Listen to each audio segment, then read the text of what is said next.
जय श्री कृष्ण। माता पिता के अच्छे व बुरे कर्मों का फल संतानों को भी भोगना पड़ता है। ये बिल्कुल सही बात है। इसको समझने के लिए मैं आपको एक कथा सुनाती हूँ। उसके बाद आप इस बात से स्पष्ट हो जाएंगे कि ये जो तथ्य लिखा हुआ है ये बिल्कुल सही है। सुनीता मृत्यु देवता यमराज की पुत्री थी। माता पिता ने बड़े लाड प्यार से उसे पाला तो वह उद्दंड हो गई, शरारती हो गई। वह देखती थी कि उसके पिता पापियों को दंड देते रहते थे। वह पाप और पुण्य का अंतर नहीं समझती थी, इसलिए खेल खेल में किसी के भी अच्छे कार्य में बाधा उत्पन्न कर देती थी और किसी को भी बिना किसी कारण के मारने लग जाती थी। ऐसे उद्दंडतापूर्ण व्यवहार के कारण वह बहुत खुश होती थी। एक दिन सुनीता एक गंधर्व कुमार को, जो अपनी आराधना में योग मुद्रा में बैठा था, बिना किसी कारण के कोड़े से मारने लगी। गंधर्व कुमार पीड़ा से झटपटाता तो वह खुशी से उछल पड़ती। वह उसे खेल समझती। इस प्रकार की अपनी करतूतें वह अपने पिता को बताती। पिता उसकी इस शरारत को बाल सुलभ खेल समझकर चुप रह जाते। न तो सुनीता को ऐसा करने से रोकते और न समझाते।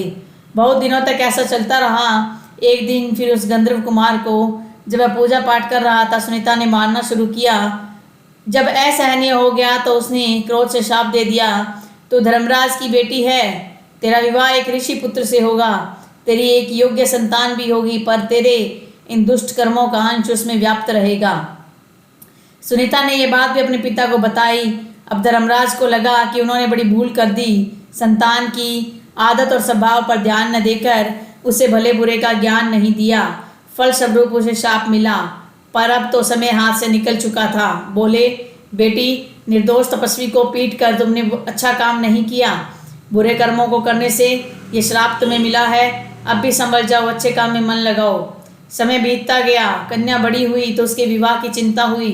उसके शाप को जानकर कोई उससे विवाह करने को तैयार नहीं होता था।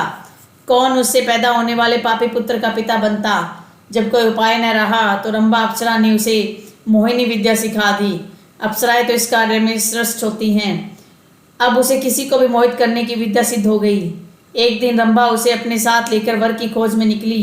एक नदी के तट पर उसने अत्रि कुमार अंग को देखा। सुनीता अंग को देखते ही उस पर मोहित हो गई।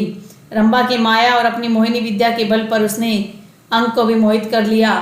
दोनों को एक दूसरे पर आसक्त जानकर रंभा ने दोनों का गंधर्व विवाह करवा दिया। दोनों सुखपूर्वक रहने लगे। कुछ दिनों बाद उनके पुत्र हुआ, जिसका नाम वेन रखा गया। वेन अत्रि वंश के अनुरूप ही अपने माता पिता के समान धार्मिक, सदाचारी और रजोचित गुणों से संपन्न था।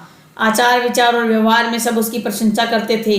अच्छे कुल में उत्पन्न होने के सभी लक्षण उसमें दिखते थे।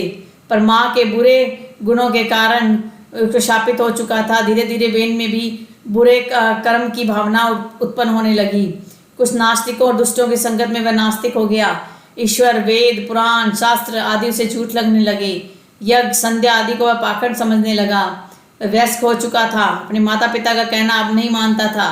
राजकाज में उसका हस्तक्षेप बढ़ गया था। पिता अंग असहाय हो गए। राजा तो अंग थे, पर आज्ञा वेन की चलती थी।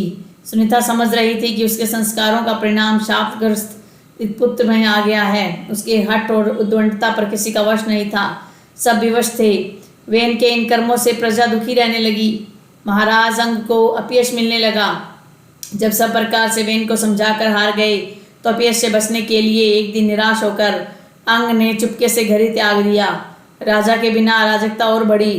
ऋषियों ने अंग पुत्र वेन को राजा बनाया और समझाया, तुम्हारे दुष्कर्मों से दुखी होकर तुम्हारे पिता ने राज्य त्याग दिया।